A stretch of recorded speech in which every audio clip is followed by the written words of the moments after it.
All right, here we are again. Why do I have an issue with my... Never mind. My screen only. All right, so here we are with a 1958D original machine wrap roll. Reveal number 757. Here's the roll. I'll dump it out of my nickel tube here. And get it open. I saw my opener earlier.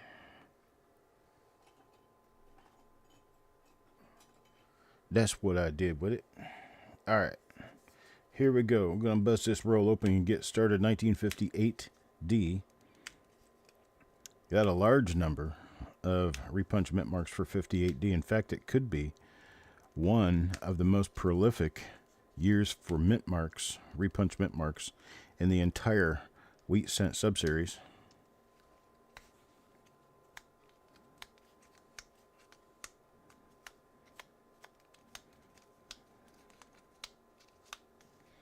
There's still a lot of digging and finding to do.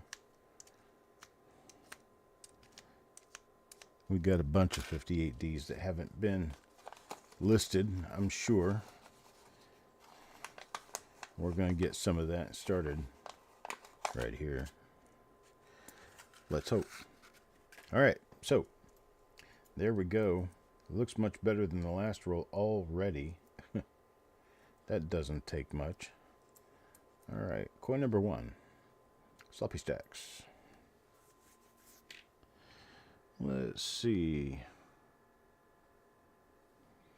This is an ender, so we can expect it to be a little darker than other coins in the roll. But this is a little darker than I like. Oops.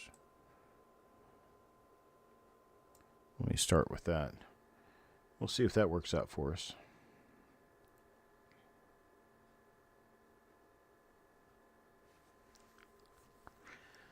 Whale Liberty Bibberty. Let's look at the reverse of the first 10 coins, just to make sure that we're not skipping over anything we could perhaps be discovering instead.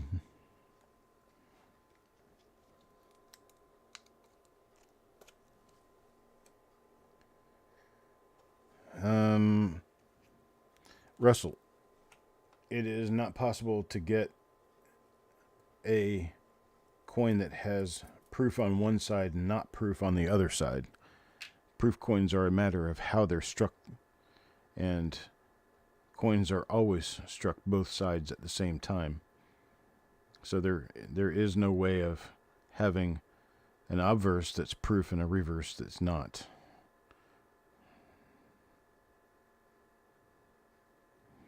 And it wouldn't be on a 73D anyway, because no Denver mint coin was proof. They simply did not make them.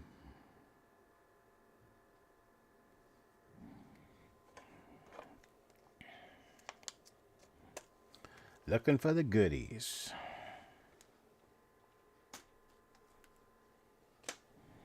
Coin number 3. Taco John.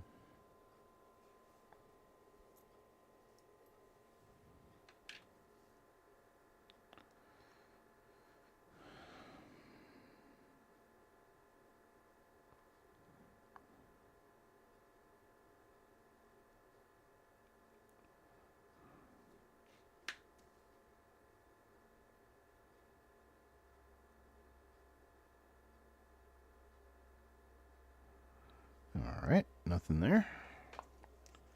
Coin number 4.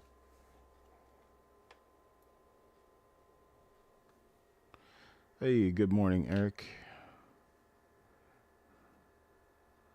Hope things are going well at the OK Corral of Florida.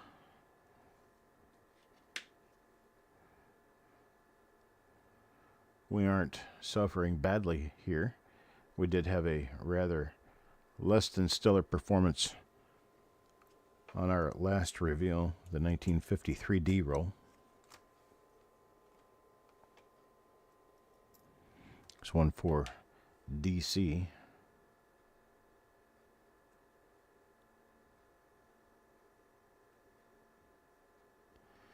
Looks like this whole roll is going to be toned down just a little bit.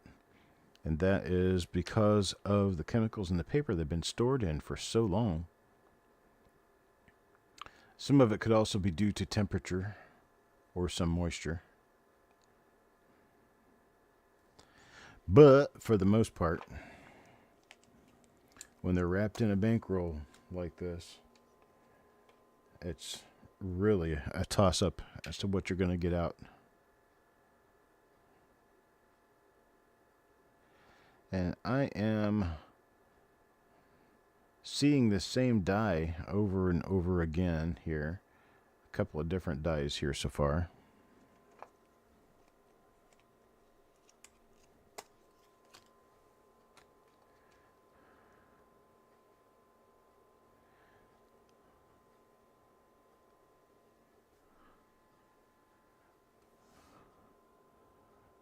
I'm not sure what you're asking me, Eric.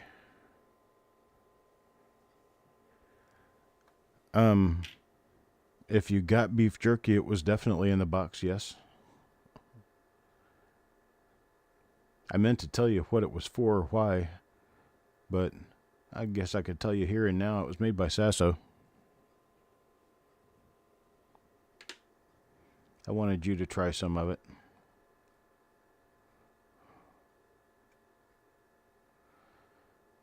But yes, I put it in there.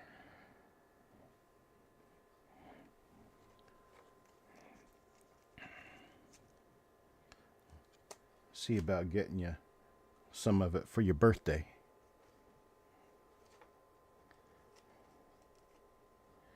One for shin bone now. Boy, we're having a bad reveal day. A bad reveal day so far.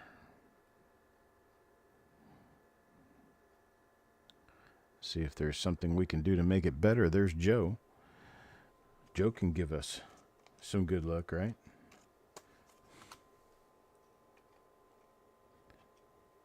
It must be good. Yep, Sasso made it. I like it. It's a little spicy, Eric. So don't just dive into it. You probably already have, so. Knowing you, it was the first thing you did when you opened the box. Ooh, beef jerky.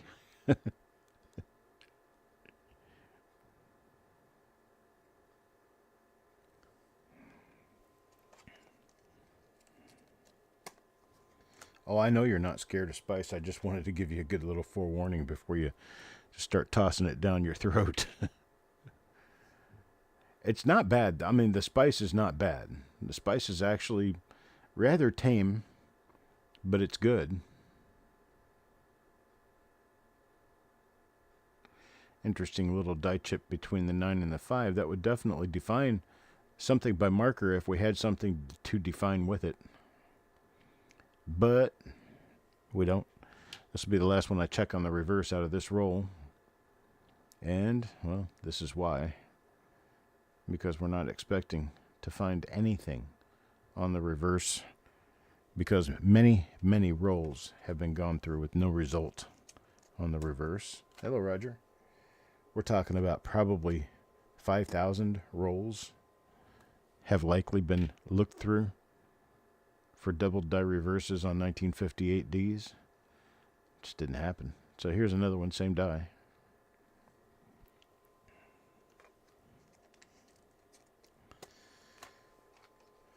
Hoping we get somewhere with this, but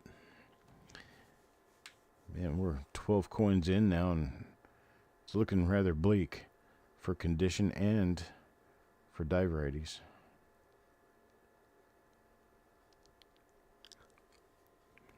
I'm beginning to think that most of the really good rolls have already been purchased, opened, and looked at.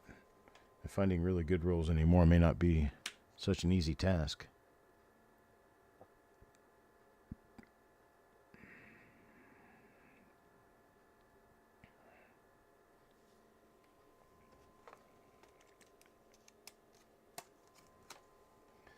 Levels on levels, that is correct.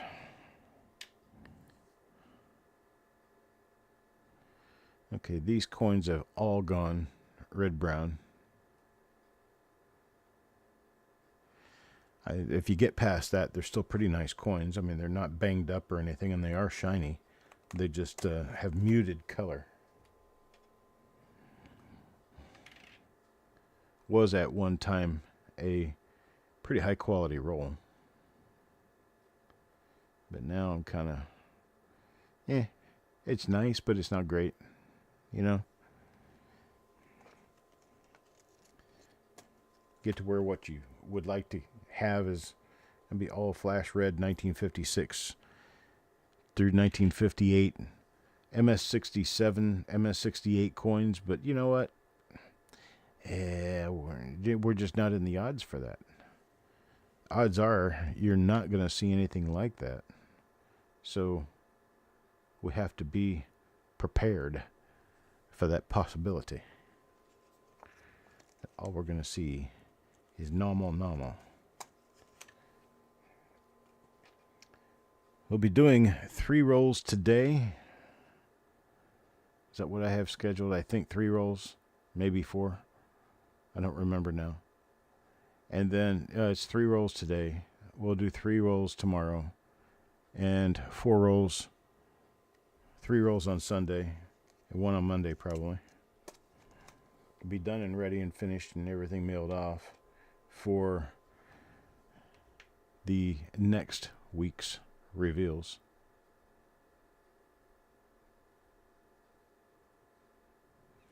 Where we will continue to attempt to find good stuff.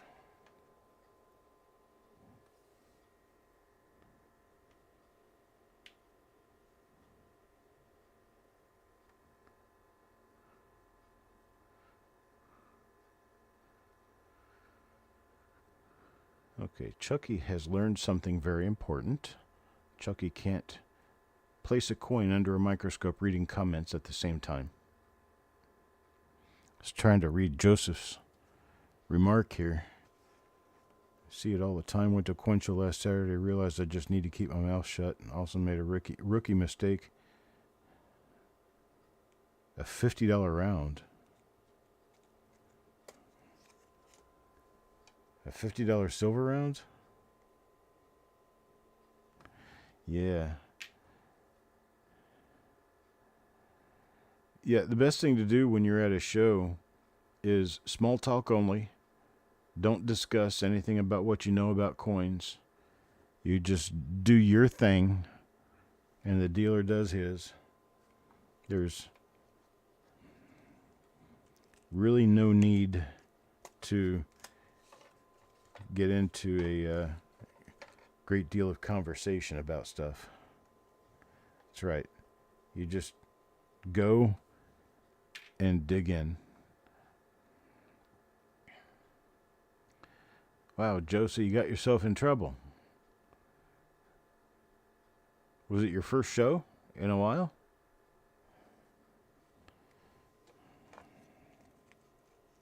Hey, Otis.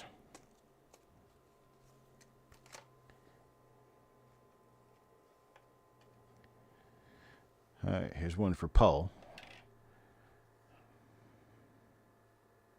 Yep, same die there. We've received that one a number of times now. Getting kind of used to looking at them. See, you look here. These coins are still nice. They've got good luster. They're just not solid red. So the coins are in good shape. It's just not, they're just not the color we would mostly hope for, I guess you could say. Coin number 23 now for Joe McBride.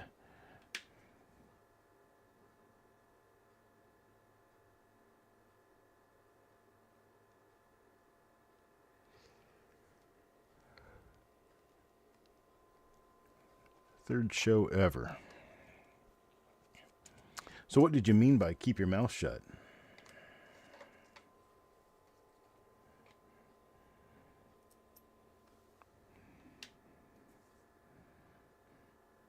Because I have ideas, but there's a lot of different things that could happen with regard to not keeping your mouth shut.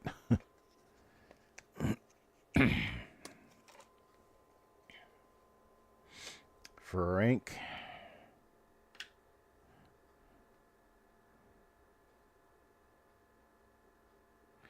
Yeah, the first thing you don't want to do is talk to a dealer about what you can get somewhere else cheaper. From that moment on, you've completely lost their ear.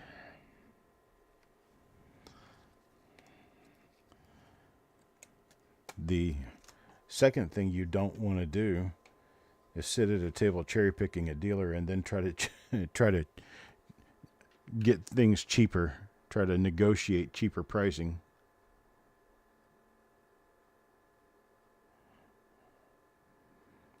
You've taken up his time, give him his money.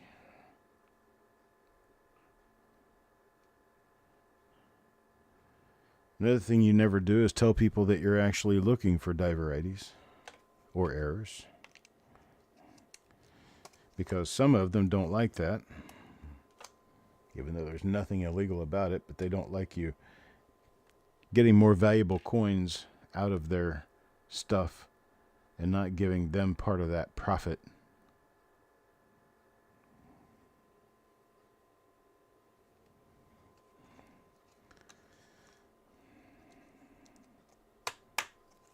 Usually, if I'm really quiet and don't stir up any issues or trouble, don't talk to people, don't make offers to people while they're sitting at somebody else's table, general etiquette, I will hand a stack of coins to a dealer to price, and they'll usually give it to me cheaper than what they're marked anyway,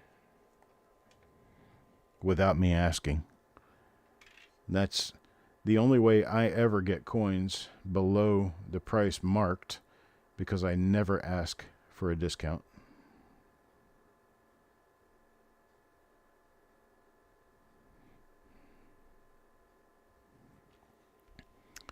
Now, some dealers don't care.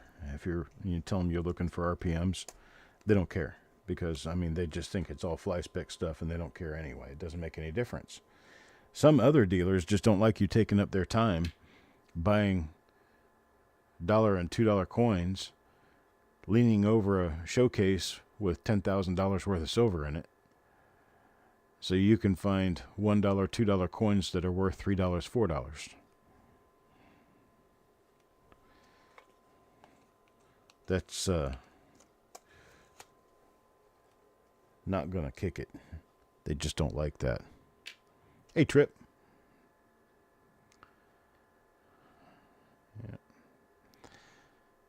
Essentially, what you have to remember is that this dealer brought his store to you, set up at a table in a neutral zone, and is just as much more vulnerable than you are.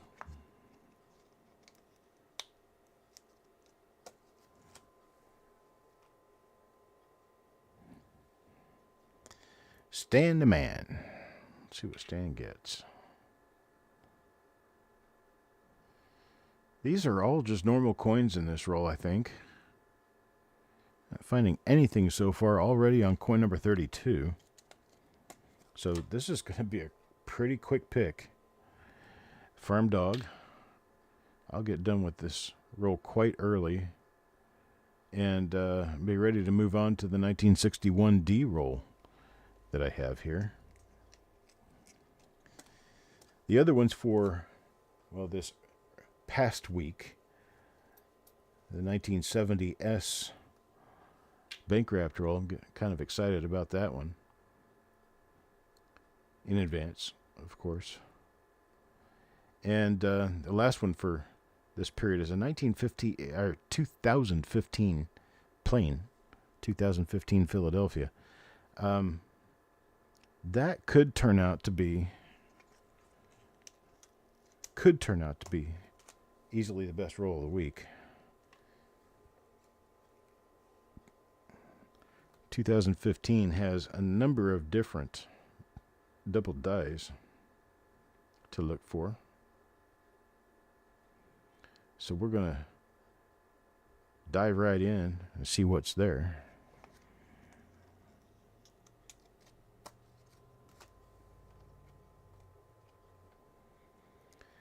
Yeah, see, most of those dealers, they're in an environment that they are not highly comfortable with because, well, they're in a large attraction zone for crime. Anytime the criminals hear about coin show, first thing they think is to go there and steal everything they can. The other high crime thing is the violent crimes that can come from it. That's an RPM right there. I think. Sure looks like one. I'm going to pass this to Eric as an RPM. See if he notices and what he says. That was for Tuckle John. So we may have an RPM in this roll after all. There's one for Mark. No RPM. And a glop full of glup next to the date.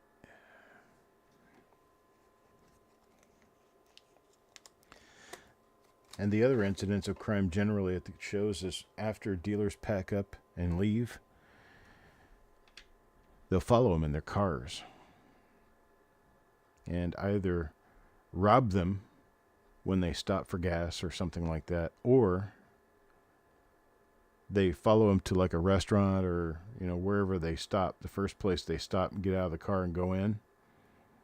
And they're immediately in crush mode, going into trunks, breaking windows, whatever it takes to get to the loot and loading it all up in their own vehicle and driving off. Nobody ever sees who did it. Had that happen to a dealer friend of mine in Lakeland, Florida, while we were eating dinner together. Went back out to the car after dinner and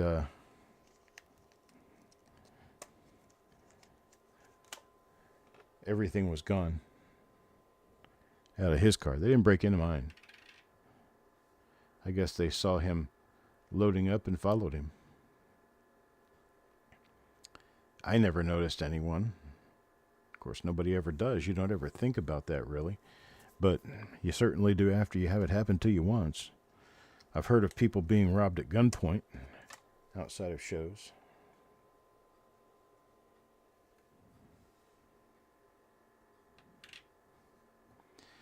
So, while it is something fun for us to do, the dealers are there to make their money and to pack up and go home.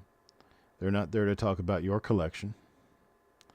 They're not there to talk about your dog unless they ask about your dog. They're there to sell coins.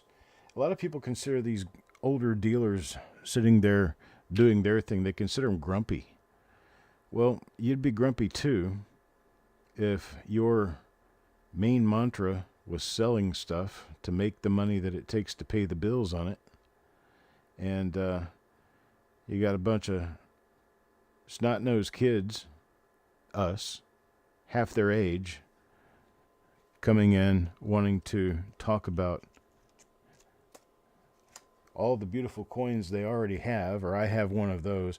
That's probably the hardest thing I have to listen to dealers endure, is when somebody comes into a show. I'm sitting there going through coins in front of them, and some other guy comes up and he says, "Oh, I've got one of those right there, but mine's in better shape."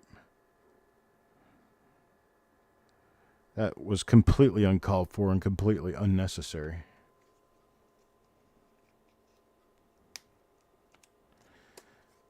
Dealers don't need to hear about all the things you have that are in better shape than what they have. Or that you got yours for half that price. I hear morons come in talking about that kind of stuff in front of dealers all the time, and the dealers don't care to hear it. They don't need to hear it. I couldn't be a coin dealer. There's no way. I'd end up throat punching somebody. So I'm not the kind of person who can really deal with that well. I'm actually probably better primed to be security than I am to be a dealer, because I have a definite no shit policy. I don't take it from anybody.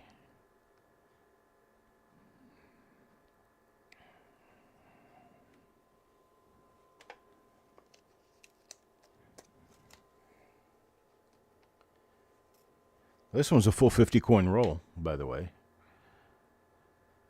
And none of these coins are bad. It's just that they've toned down a little bit. They're just not quite as bright red as they once were. But we have saved them from the acid and sulfur and stuff in the paper that they were wrapped in by unwrapping them. I'm not really sure that the paper was what it needed to be saved from. It was possibly the environmental condition they were stored in. Coins like this turn colors like this when they're stored in heat as well.